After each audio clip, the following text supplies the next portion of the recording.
মাঘ মাস, শীতের রাত, 11:15 বাজে। মোবারক হোসেন বসার ঘরের চৌকির উপর আসন করে বসে দোকানের হিসেবের খাতাপত্র মিলিয়ে দেখছেন। তিনি গায়ে একটা পাতলা কম্বল জড়িয়ে নিয়েছেন। কয়েকদিন ধরে ভয়াবহ শীত পড়ছে। গায়ে কম্বল জড়িয়েও শীত যেন ঠিক মানছে না। মোবারক হোসেনের স্ত্রী আম্বিয়া বেগম শুতে যাবার আগে এসে বললেন, তোমার ভাত বেড়ে রেখেছি, খেয়ে নিও। মোবারক হোসেন নুয়ে নুয়ে হিসেবের খাতাপত্র দেখবার অবস্থায় মাথা ঝাঁকিয়ে বললেন, আচ্ছা ঠিক আছে। আম্বিয়া বেগম চলে যাবার পর মোবারক হোসেন আবার এক মনে হিসেবপত্র দেখতে থাকলেন। হঠাৎ শুনতে পেলেন কে যেন জোরে জোরে দরজার কড়া নাড়ছে। অস্থির ভঙ্গিতে দরজার কড়া নেড়েই যাচ্ছে। মোবারক হোসেন এক মুহূর্ত ভুরুকুঁচকে ভাবলেন, এত রাত্রে আবার কে এলো। এরপর তিনি উঠে গিয়ে দরজা খুললেন। দরজা খুলে দেখেন দরজার সামনে বয়স্ক একজন লোক দাঁড়ানো। লোকটার পরনে নোংরা ন্যাকড়ার মতো পাঞ্জাবি আর তেমনি রংজলা চেক লুঙ্গি। রোগা হাড়জিরজিরে শরীর, ভাঙা গাল, মুখ ভর্তি কোচা কোচা সাদা দাড়ি। দাঁড়িয়ে রয়েছে কুজোদের মতো বাঁকা হয়ে। শীতে ঠক ঠক করে কাঁপছে। বুকের সঙ্গে আগলে চেপে ধরা কাপড়ের একটা পোটলা। মুখখানা শুকনো, ফ্যাকাশে, চোখ দুটো ভেজা। মোবারক হোসেন বিরক্ত গলায় জিজ্ঞেস করলেন, কি চাই? লোকটা মোবারক হোসেনের সামনে হাত জোর করে ধরা গলায় বলল, বাবাজি, খুব খিদা পাইছে, 2 দিন ধইরা কিছু খাই নাই, মেহরবানি কইরা আমারে কিছু খাইতে দেন। মোবারক হোসেন ধমকে উঠলেন, এত রাতে খাবার দেবো কোত্থেকে? সঙ্গে সঙ্গে লোকটা ভেউ ভেউ করে কেঁদে উঠল। কাঁদতে কাঁদতে মোবারক হোসেনের সামনে উপুর হয়ে বসে মোবারক হোসেনের পা জড়িয়ে ধরে বলল, বাবাজি একটু দয়া করেন, যা কিছু একটা খাইতে দেন। মোবারক হোসেনের মন গলল। তিনি নরম গলায় বললেন, আচ্ছা ঠিক আছে, আগে পা ছাড়ুন, দেখি কি খেতে দেয়া যায়। আসুন, ঘরের ভিতরে আসুন, শীতে বাইরে দাঁড়ানো যাচ্ছে না। মোবারক হোসেন লোকটাকে বসার ঘরের চৌকির উপর বসার ইশারা করে ভিতরে চলে গেলেন। মোবারক হোসেন ভেবেছিলেন লোকটাকে মুড়ি মুড়কি, নাড়ু বা বিস্কুট এই জাতীয় কোনো শুকনো খাবার খেতে দেবেন। কিন্তু খুঁজে দেখলেন মুড়ির টিন, মুড়কি, নাড়ু, বিস্কুটের বয়াম সব একেবারে খালি। তার জন্য বেড়ে রাখা ভাত ছাড়া লোকটাকে খেতে দেবার মতো ঘরে আর কিচ্ছু নেই। তিনি সিদ্ধান্ত নিয়েছেন তার জন্য রাখা ভাতই লোকটাকে খেতে দেবেন। তিনি না হয় এক রাত না খেয়েই থাকলেন। মোবারক হোসেন লোকটার জন্য ভাত নিয়ে এসেছেন। ভাত, নতুন আলু দিয়ে রান্না করা মুরগির সালন আর ডাল চচ্চড়ি। লোকটাকে চৌকির উপরেই খেতে বসিয়েছেন। লোকটা কোনো ক্রমে হাতটা ধুয়েই খাওয়ার জন্য একেবারে ঝাঁপিয়ে পড়ল। হাবাতের মতো নাকে মুখে গোগ্রাসে গিলতে লাগলো। লোকটার খাওয়া দেখে মোবারক হোসেনের খুব মায়া লাগলো। আহারে, বেচারার কি খিদেই না লেগেছে। মোবারক হোসেন দরদ মাখা গলায় জিজ্ঞেস করলেন, আপনার বাড়ি কোথায়? লোকটা মুখ ভর্তি ভাত নিয়ে বলল, সোহুদপুর। মোবারক হোসেন অবাক গলায় বললেন, সোহুদপুর তো এখান থেকে অনেক দূরে, এত রাতে অত দূর যাবেন কিভাবে? লোকটা একটা দীর্ঘশ্বাস ছেড়ে বলল, জানি না বাবাজি। আপনার নাম কি? আপনি কি করেন? আমার নাম দুদু মিয়া, আমি একজন গাছি, শীতকালে খেজুর গাছের রস কাটি। এই বয়সেও গাছে উঠতে পারেন?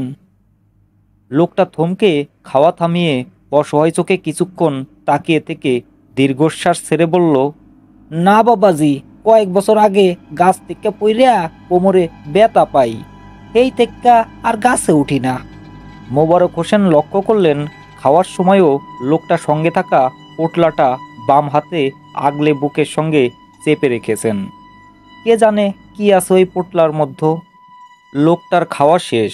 সে ভাতের থালার মধ্যেই হাত ধুয়ে ফেলল। নিজের লুঙ্গির খুঁট দিয়ে মুখ হাত মুছতে মুছতে তৃপ্তির একটা নিঃশ্বাস ছেড়ে বলল, বাবাজি অনেক শুক্রিয়া, আল্লাহ আপনার আয়ু 10 গুণ বাড়াইয়া দেউক। লোকটা দুহাতে পোটলাটাকে বুকের সঙ্গে জড়িয়ে ধরে উঠে দাঁড়ালো চলে যাবার জন্য। তাই দেখে মোবারক হোসেন বললেন, বাইরে তো অনেক ঠান্ডা, এত রাতে এই শীতের মধ্যে অত দূর আপনার বাড়ি যাবেন কিভাবে? তার চেয়ে আজকের রাতটা আপনি আমার বাড়িতেই কাটিয়ে দিন।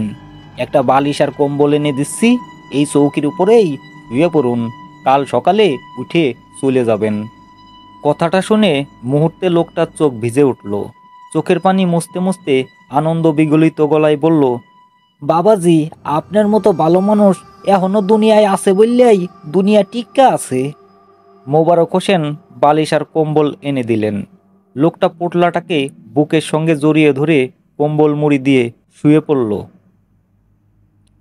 সকালে ঘুম ভাঙার পর মোবারক হোসেন প্রথমেই বসার ঘরে এলেন লোকটার খোঁজ নিতে। এসে দেখেন লোকটা নেই। মোবারক হোসেনের মনটা একটু খারাপ হলো। যাওয়ার সময় লোকটা তার কাছ থেকে বিদায় নিয়েও গেল না। গত রাতে লোকটাকে ঘুমানোর জন্য দেয়া বালিশ কম্বল আলো থালো অবস্থায় চৌকির উপর পড়ে রয়েছে। আরে, চৌকির উপরে তো লোকটার পোটলাটাও পড়ে রয়েছে। ভুলে পোটলাটা ফেলে রেখেই চলে গেছে।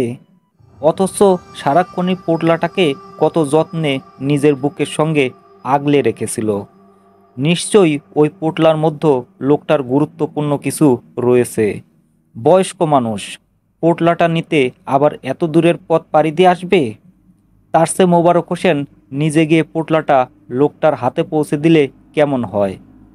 তার মোটর বাইক আছে, মোটর বাইকে চেপে সৌহদপুর যেতে আসতে ঘণ্টাখানিকের বেশি সময় লাগবে বলে তো মনে হয় না। মোবারক হোসেন মোটর বাইকে চেপে সৌহদপুর এসে পৌঁছেছেন। অনেক খোঁজাখুঁজির পর দুদু মিয়ার বাড়িটা পেয়েছেন। বাড়ি না বলে ছোট্ট একটা ঝুপড়ি করে ঘর বলা ভালো। ঘরের সামনে এক চিলতে উঠোন, উঠোন ভর্তি অনেক লোকজন।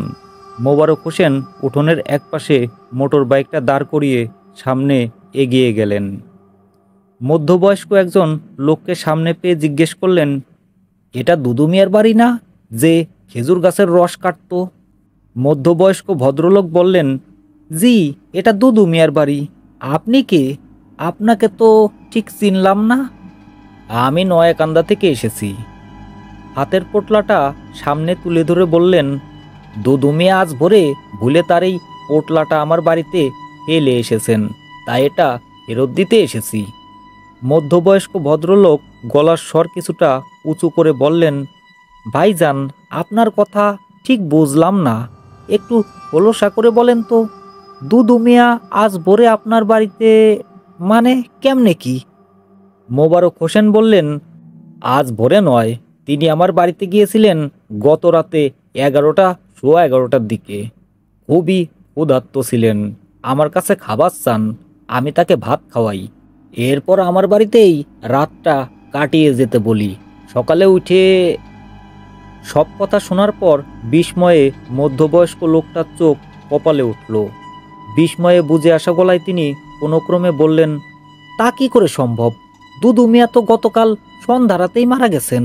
রাত 11টায় তিনি আপনার বাড়িতে যাবেন কিভাবে? মোবারক হোসেন সাংঘাতিক অবাক হওয়া গলায় বলে উঠলেন, কি বলছেন? দুদু মিয়া গতকাল সন্ধ্যা রাতে মারা গেছেন? তাহলে আমার বাড়িতে কে রাত কাটিয়ে গেল? হ্যাঁ, বিশ্বাস না হলে ঘরের মধ্যে উকি মেরে দেখেন, এখনো তার লাশ ঘরের মধ্যে পড়ে রয়েছে। আমরা এখন পর্যন্ত তার দাফন কাফনের ব্যবস্থা করতে পারিনি। লোকটা খুবই গরিব, তিনকুলে তার কেউ নেই। কয়েক বছর আগে গাছ থেকে পড়ে গিয়ে কোমরে ব্যথা পান, সেই থেকে বিছানাতেই পড়েছিলেন। লোকের বাড়ি থেকে দয়া করে কেউ কিছু খেতে দিয়ে গেলে তাই খেয়ে থাকতেন। শেষ পর্যন্ত বোধহয় না খেতে পেয়েই মারা গেছেন। এই গ্রামের প্রায় সবাই অত্যন্ত দরিদ্র। এখন মৃত্যুর পরেও লোকটার কাফনের টাকা জোগাড় করতে আমরা হিমশিম খাচ্ছি। তাই তো কাল সন্ধ্যায় মারা গেছেন, অথচ এখন পর্যন্ত দাফন কাফনের ব্যবস্থা হয়নি। মোবারক হোসেন এবং মধ্যবয়স্ক ভদ্রলোকের কথাবার্তা শুনে এ মুহূর্তে উপস্থিত অন্যান্যরাও এসে তাদের ঘিরে দাঁড়িয়েছে। মোবারক হোসেনের মনে সন্দেহ জাগল, এই দুদু মিয়া হয়তো সেই দুদু মিয়া নয় যে গত রাতে তার বাড়িতে আশ্রয় নিয়েছিল। তিনি ভুল করে অন্য কোনো দুদু মিয়ার বাড়িতে এসে পড়েছেন।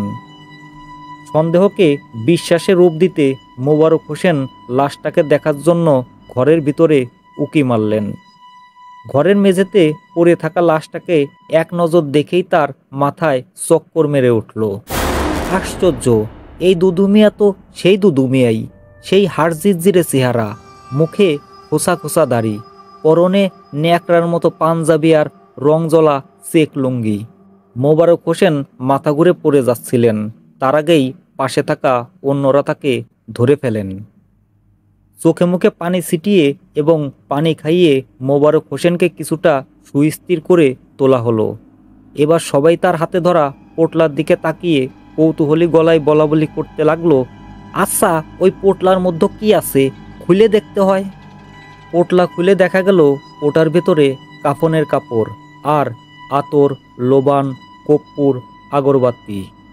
অর্থাৎ একজন মৃত ব্যক্তিকে দাফন কাফন করবার জন্য যা যা প্রয়োজন ঠিক সেই সব।